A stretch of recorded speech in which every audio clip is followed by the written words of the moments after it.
və davranış nəticəsində onların zədələnməsi və hətta ölməsi mümkündür.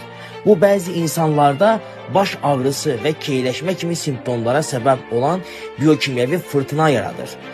Mədə-altı vəzdə də bu oyanma qoşulur. Çünki mədə-altı vəzdə glutamat reseptorları var. MSG mədə-altı vəzdə siqnal göndərərək qanda şəkər olmasa belə insülin ifrazını artırır.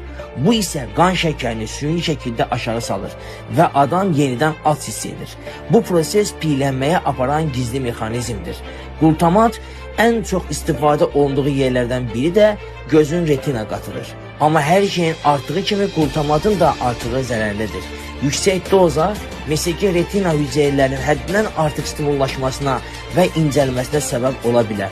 Bu da uğrunda verilən görünməz bir qarşılıqdır. İstifadəçilər Çin duzundan qorxmağa başlayanda sənaye bu maddəni müxtəlif adlar altında gizlətməyə başladı. Maya ekstraktı, hidrolizə edilmiş protein, Y621, təbii aroma verici və s. Adı dəyişdi, amma özü orada qaldı. MSG əslində təbiətdə olan bir amin tuşdur, amma kristal halı ilə ən boş dəyərsiz qidaları belə beyinə ziyafət kimi təqdim edir. Beyni qidalandığını düşünməyə vadar edir, bədəni isə boş kalorilərlə doldurur. Bu çox ləzzətli, amma aldadıcı bir yalandır.